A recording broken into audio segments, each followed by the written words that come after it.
우리가 예능 프로그램을 보게 되면 이 예능 프로그램 요즘 아주 전성시대지 않습니까?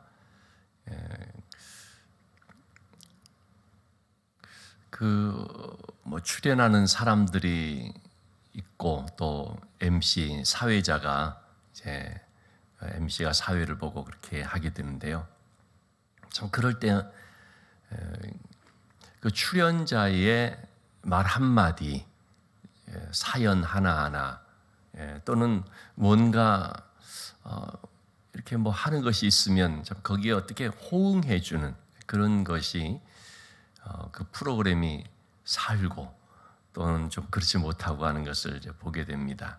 그래서 그 예능 프로를 이렇게 볼 때 보면 참 거기에 우리가 흔히 리액션이라고 하는 말 하지 않습니까? 어떻게 이제 반응을 해주느냐 이게 참 중요한데 그런 점에 있어서 소위 국민 MC라고 말하는 그 유재석 씨를 보면 참 탁월하다, 좀 참 잘한다 이제 그런 걸 느끼게 되는데 그 잘한다라고 할 때 어떤 면인가 보면 반응을 참 잘해준다라는 것이죠. 누가 참 힘든 그런 얘기를 하면 정말 힘들었겠다 그러면서 거기에 전적으로 공감하고 동참하고 뭐 누가 또 좀 즐겁고 기쁜 일이 있고 하면은 또 거기에 아주 환하게 이제 웃고 막 박수치고 같이 또 떠들면서 또 거기에 맞장구를 쳐주고 이러한 그 모습들을 보면서 참 그게 하나의 무슨 쇼맨십으로 보여주기 위한 것이 아니라 참 그 사람 자체가 좀 그렇다 하는 것이 이제 느껴지죠. 그러니까 같이 활동하고 하는 사람들로부터도 인정을 받고 때로는 존경도 받고 뭐 잠시 이렇게 인기가 반짝하는 것이 아니라 아주 롱런하면서 오랫동안 이렇게 하고 물론 그거는 이제 유재석 씨 자신이 그만큼 고생했던 기간이 있었고 또 남 모르는 그런 아픔도 있고 그런 걸 딛고 지금에 이제 이르게 되었기 때문에 뭐 그렇게 됐겠습니다만은 일단 그는 참 게스트로 출연하는 그런 사람이 있으면 참 그 사람에게 맞추고 누구보다도 그 사람에게 귀를 기울이고 그의 그 마음에 같이 공감을 해주는 이런 면이 가장 그래도 사람들로부터 인정을 받는 것이 아닌가 생각이 됩니다. 참 여러분 이렇게 우리가 이 반응을 해준다는 것이 얼마나 중요한지 모릅니다. 리액션 이제 그렇게 표현을 우리가 할 수가 있는데 오늘 주님이 말씀하시는 것이 바로 그 내용이라고 할 수 있겠습니다. 어제 우리가 살펴본 가버나움에 있는 한 백부장 경우는 이방인이거든요. 그런데 그는 주님께서도 이스라엘을 다니면서 이만한 믿음을 볼 수 있느냐라고 말할 정도로 아주 놀라운 그런 그 믿음의 소유이지 않습니까? 그의 그 믿음이라는 것이 뭡니까? 하나님의 그 말씀 앞에 반응하는 것을 말하죠. 예수님의 능력에 대해서 그냥 그런가 보다 그런 게 아니라 바로 그런 예수님의 그 능력 앞에 나와서 그 능력을 스스로가 아주 뭐 그것을 믿고 의지할 뿐만 아니라 직접 자기 삶에서 적용하는 것이죠. 자기 사랑하는 종이 병드니까 그러니까 그 말씀의 능력을 의지해서 나와서 그래서 자기가 또 그런 하나의 종이 살아나는 은혜를 입는 그런 모습을 보게 되죠. 이방인의 백부장도 참 그런데 하나님의 백성이라고 하는 특별히 종교 지도자라고 하는 바리새인이나 율법교사나 그런 서기관이나 이런 사람들은 더욱더 주님 앞에 나와야 되고 주의 말씀에 귀를 기울여야 되고 그럴 것 같은데 전혀 그렇지 않은 모습을 우리가 보게 됩니다. 너무나 대조적인 모습입니다. 그러면은 이 바리새인이나 율법 교사들 신앙이 더 좋다라고 자칭 자기 스스로가 그렇게 아주 자부심을 갖고 내세우는 이런 사람들은 그럼 주님 말씀 앞에 또는 주님께서 어떻습니까? 전혀 반응하는 것이 없는, 한마디로 말하면 경직된 마음을 갖더라는 것입니다. 여러분이 경직됐다는 것이 뭡니까? 굳어 있는 것이죠. 굳어 있으면요, 그 어떤 일들이 이렇게 일어나도 냉담한 것입니다. 아니 지금 한 사람이 이렇게 은혜를 받고 막 회복되고 예수님께서 병든 자를 고쳐주시고 그러면 사람들이 야 어떻게 이런 일이 일어날 수 있느냐, 어떤 사람들 창세 이후로 이런 일을 우리가 본 적이 있었느냐, 맹인이 눈을 뜨고 그러니까 창세 이후로 맹인이 이렇게 눈을 떴다는 것 우리가 들어본 적이 없다, 이렇게 아주 감탄을 하고 놀라워하고 정말 굉장하다고 막 찬사도 보내고 소문도 내고 그러는데 이 바리새인이나 율법 교사들, 사두개인 이런 사람들은 그냥 냉담하게 있는 거죠. 오히려 더 마음이 막 경직돼 가지고 어떻게 하면 이를 죽일까, 그런 모습을 보입니다. 오늘 주님께서 한 비유를 들어서 이 세대의 사람들이 어떠한가 그런 말씀을 이제 아시죠. 애들이 장터에서 노는데 당시에는 놀이라는 것이 특별한 것이 없으니까, 그러니까 어른들 하는 그런 모습들을 보고서 흉내내면서 노는 것입니다. 대표적으로 두 가지 놀이를 했던 거죠. 하나는 잔치집 놀이, 또 하나는 장례식 놀이입니다. 잔치집에서 사람들이 하는 걸 보니까 그 잔치집이라는 것이 즐거운 분위기니까 피리를 불면은 춤을 추고, 그러니까 애들이 이제 흉내를 내면서 한쪽은 피리를 부는, 또 한쪽은 이제 거기에 반응을 해서 춤추는 그런 흉내를 내게 되어 있는 거죠. 그러니까 애들은 서로 짜고 그럴 것도 없이 당연히 이제 그런 식으로 같이 놀이를 해왔던 것입니다. 한쪽이 피리를 부면 자동적으로 애들이 일어나서 막 춤을 추고, 근데 피리를 부는데 이쪽에서 춤을 추지 않으면 어떻게 됩니까? 놀이가 안 돼버리는 것입니다.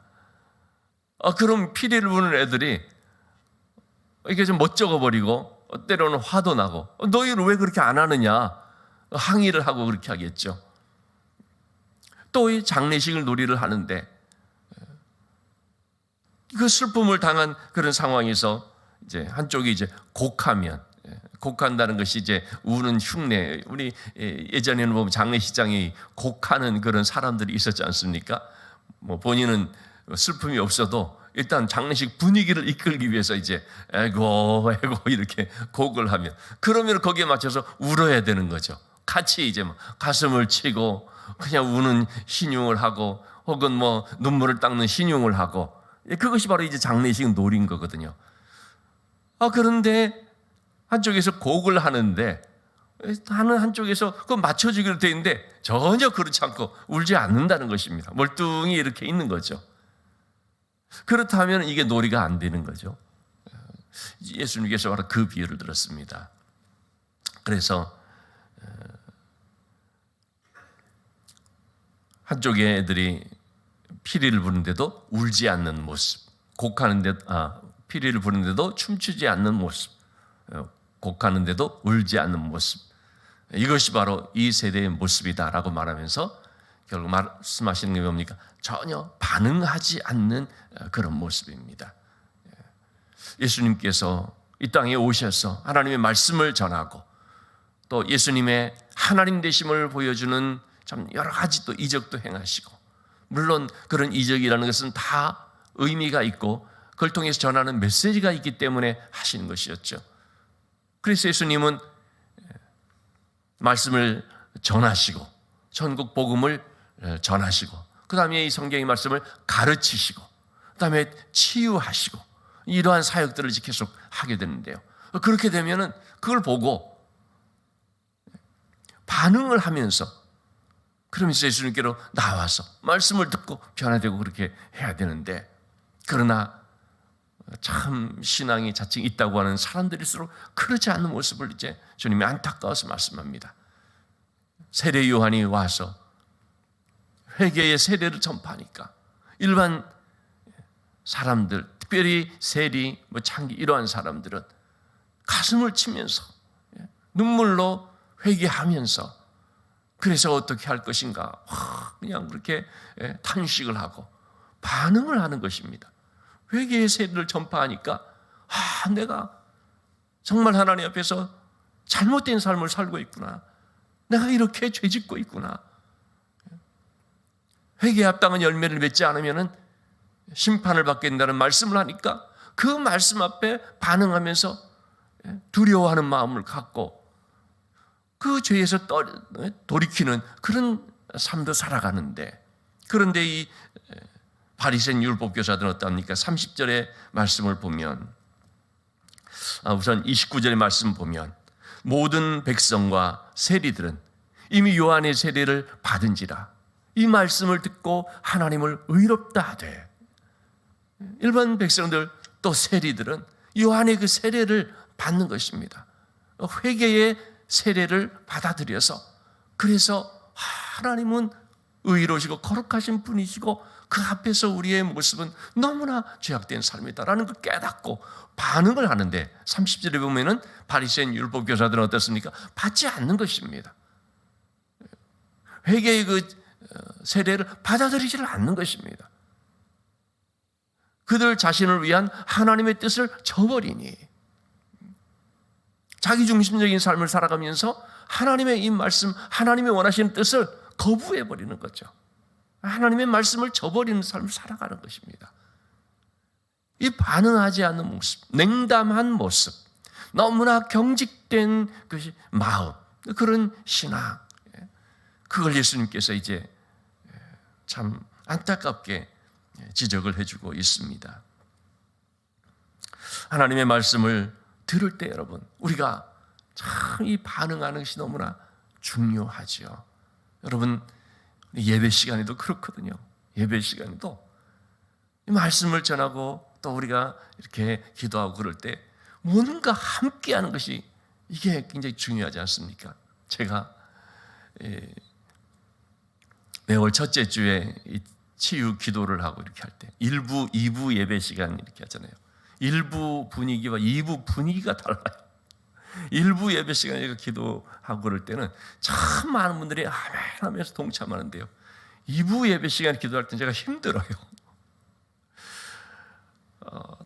참 그래서 어떻게 같이 이렇게 해주는 그게 얼마나 중요한지 알 수가 없습니다. 많은 목사님들이 얘기를 하고 저도 좀 공감을 하는데, 우리 순복음교회 성도들, 순복음교회 출신 성도들이요, 이런 반응 면에서는 가장 좋은 것 같아요. 분위기가 달라요, 이게. 참 우리 교회에도 이제 순복음께서 오신 분들이 있습니다만 참 그런 게 느껴져요. 말씀 한마디도 아멘 하면서 받는 이런, 그게 무슨 그냥 리액션 해주는 그런 게 아니죠. 물론 그렇게 또 훈련도 받고 또 그런 분위기 속에도 있고 하지만,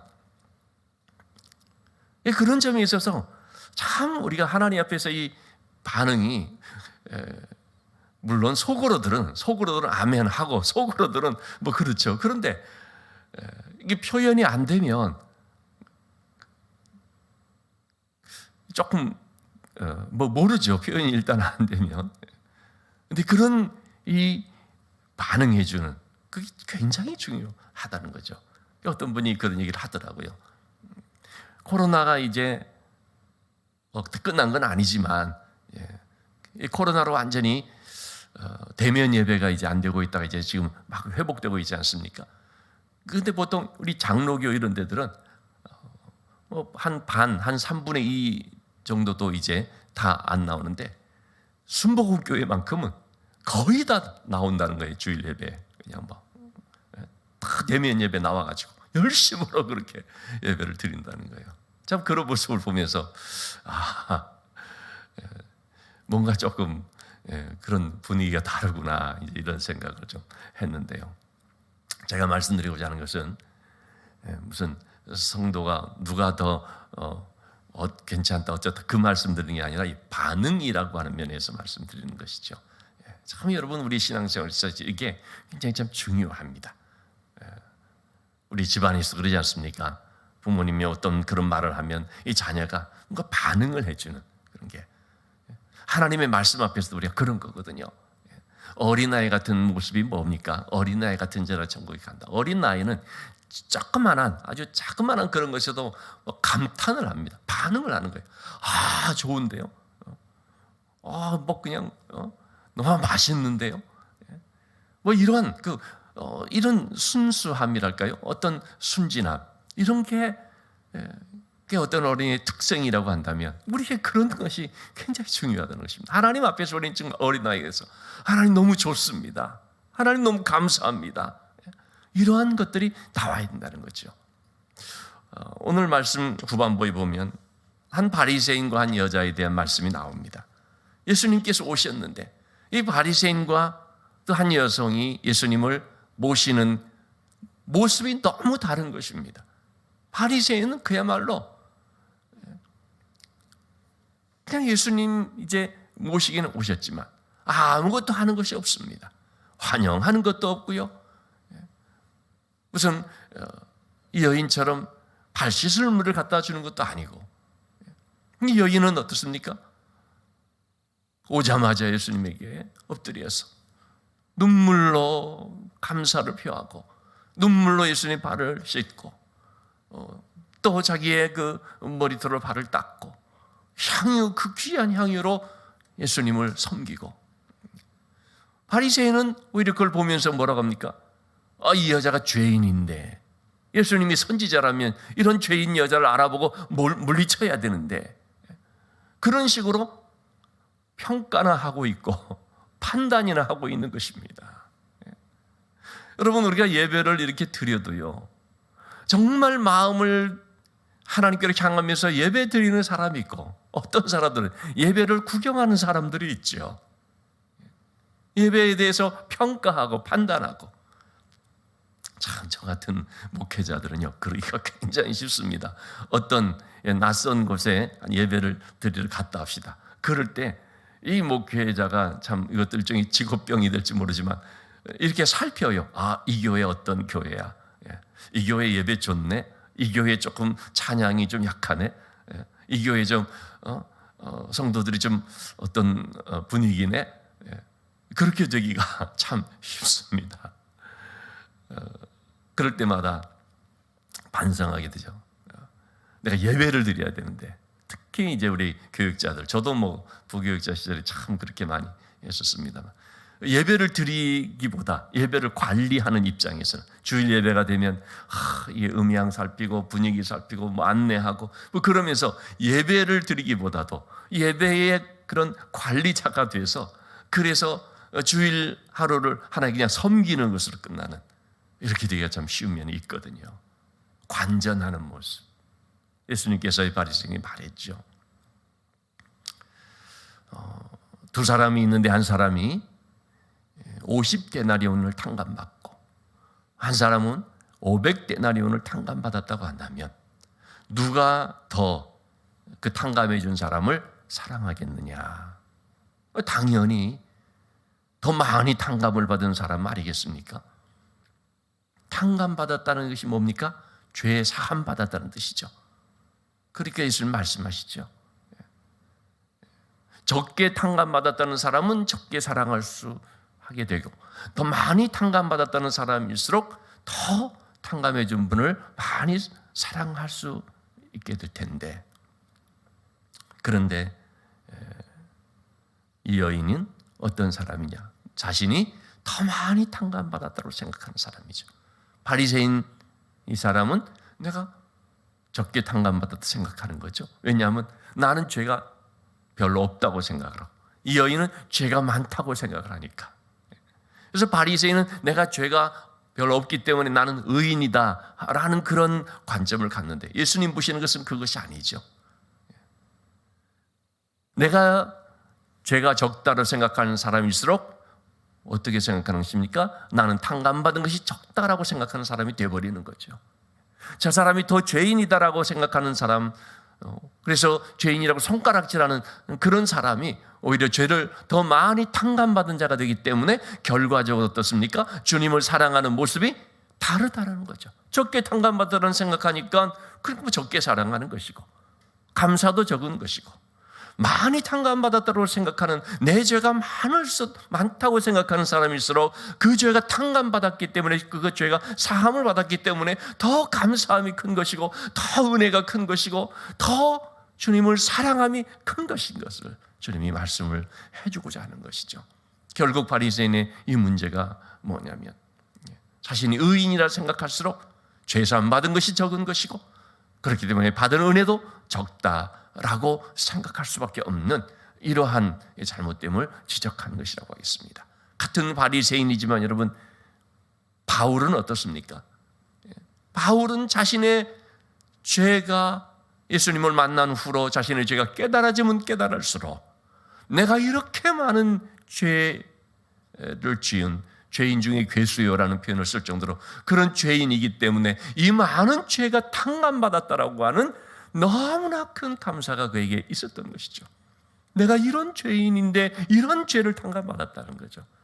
그러니 그의 삶은 내 목숨을 다해서 주님께 헌신한다 할지라도 그럼에도 내가 받은 은혜에 비하면 부족하다 싶을 정도로 그런 하나님 앞에 자기의 삶으로 반응하는, 리액션하는 그런 아주 은혜로운 삶이 될 수 있었던 거 아니겠습니까? 여러분, 오늘 우리가 한번 생각을 해보십시다. 하나님 앞에서 나는 과연 얼마나 반응하고 있는가 하는 것입니다. 반응하는 것이 큰 사람일수록 죄 사함 받은 은혜가 크다고 느낀 사람이고, 은혜 받은 그것으로 하나님을 사랑함이 더 참 크다고 하는 사람일 수 있겠습니다. 과연 우리는 나의 의로움으로써 신앙생활하는 것이 아니라 받은 은혜가 너무나 커서 그 감사함으로써 하나님을 사랑함으로 신앙생활하는 사람이 되어야 되겠는데, 과연 그런 삶이 되고 있는지를 돌아보면서, 여러분, 우리가 어떤 한 사람의 말에 대해서 반응해 주는 것 참 중요한데, 그보다 하나님의 말씀 앞에 반응하는, 하나님의 말씀 앞에 너무나 정말 열심으로 적극적으로 그렇게 반응하며 나가는, 작은 것 놓고도 하나님 참 감사합니다, 하나님 너무 좋습니다, 하나님 정말 대단하십니다, 여러분, 이렇게 우리가 정말 참 어린아이같이 반응하면서 나가는 좋은 믿음의 사람들이 될 수 있기를 주님의 이름으로 축원합니다.